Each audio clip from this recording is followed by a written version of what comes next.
नमस्कार, आप देख रहे हैं चैलेंज न्यूज 24 और मैं हूं आपके साथ सुजीता। आइए बढ़ते हैं खबरों की ओर।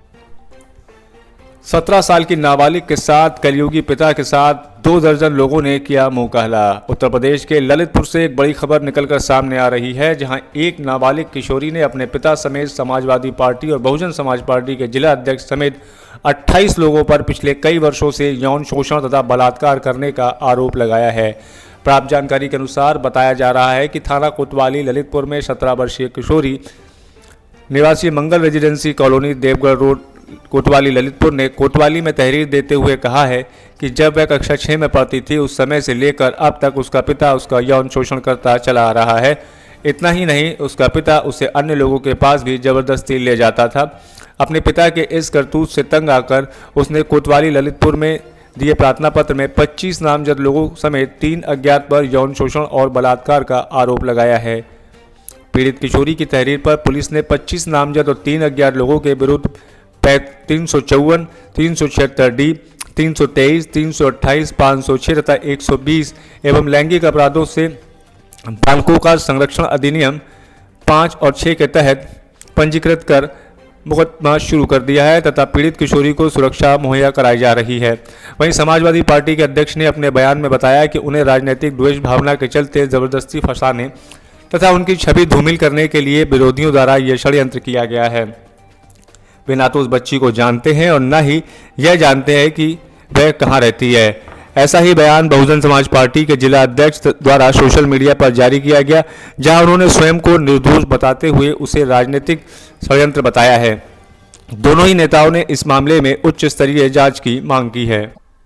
ललितपुर मड़ावरा से श्याम स्वरूप दुबे की रिपोर्ट। मेरा नाम शिवानी अग्रवाल है। मैं अपनी पूरी होश और आवाज़ में ये वीडियो बना रही हूँ। जब मैं कक्षा 6 में थी, मेरे पिताजी ने मुझे गंदी गंदी वीडियो दिखाई और कहा कि तुम्हें भी यही करना है, और मैंने कहा कि मैं ये नहीं करूँगी।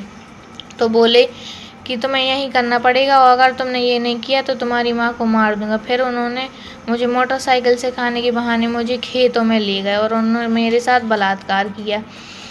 फिर उन्होंने कहा कि अगर ये बात किसी को बताई तो मैं तुम्हारी माँ को मार दूंगा। उन्होंने मुझे धमकी दी, इसलिए मैं डर गई, इसलिए मैं शांत रही, मैंने किसी को कुछ नहीं बताया। एक दिन जब मैं स्कूल गई तो वो मुझे छुट्टी के समय तुरंत लेने आए और बोले कि जो मैं कहूँगा वो करना। तो मैं शांत रही, मैंने कुछ नहीं कहा। उन्होंने मुझे पानी की टिक्की पिलाई और एक होटल में ले गए। उस होटल का नाम राधा कृष्णा होटल था, वह स्टेशन के पास है। वहाँ पर बाहर एक औरत खड़ी हुई थी, मैं उसको नहीं जानती थी, पर उसने बोला कि आओ बेटा, मैं तुम्हें एक कमरे में ले चलती हूँ। मुझे वह कमरे में ले गई। मैं धीरे धीरे बेहोश की हालत में होती गई, क्योंकि मुझे ऐसा लग रहा था कि जो पानी की टिक्की मुझे पिलाई गई है उसमें कोई चीज़ मिली है। तो मैं धीरे धीरे बेहोश होती गई और वह औरत मुझे कमरे में छोड़ गई और बोली कि मैं अभी थोड़ी देर में आती हूँ, तुम यहीं रुकना। फिर धीरे धीरे मैं बेहोश होती गई। वहाँ उस कमरे में एक आदमी आया, उसने मेरे साथ बलात्कार किया। मैं जब अपने होश में आई तो मेरे कपड़े, मेरे जूते बिखरे पड़े थे। मैंने अपने पापा से पूछा कि ये क्या हुआ था मेरे साथ। तो बोले कि जो कुछ हुआ अब तुम्हें वही करना है, अगर तुमने वो बात नहीं मानी तो मैं तुम्हारी माँ को मार दूंगा। वो मुझे धमकी दे रहा है, इसलिए मैं डर गई। आए दिन मेरे साथ यह होता था। जब मुझे पापा ले जाते थे स्कूल से तो मुझे यही करना पड़ता था, मैं कुछ नहीं बोल पाती थी। जब वो मुझे ले जाते, जब मुझे जाना पड़ता, वो कहते कि ये करना है तो करना है। और उन आदमियों का नाम महेंद्र दुबे, तिलक यादव, अरविंद यादव, राजू यादव, सोनू समैया, कोमल कांत सिंगई, नरेंद्र रावत। आज दिनांक 12 तारीख को एक महिला थाना कोतवाली पर उन्होंने तहरीर दी थी। उस तहरीर में उन्होंने बताया कि उनकी नाबालिग लड़की के साथ लड़की के पिता ने, यानी कि उस महिला के पति ने बलात्कार किया है। पिछले कई सालों से वो कर रहा था। इस तरह की चीज़ उन्होंने बताई थाने पर आकर के। इस मामले में मुकदमा पंजीकृत किया गया है। इसमें कई लोग की नामजदगी है। लड़की के द्वारा जो तहरीर प्राप्त हुई है उसमें उसने बताया कि कई लोग पिछले कई सालों से इसका शारीरिक शोषण कर रहे थे। मामले की गंभीरता को देखते हुए लड़की का फ़िलहाल मेडिकल कराया जा रहा है। इसके बाद इसमें बाकी कानूनी कार्रवाई होगी।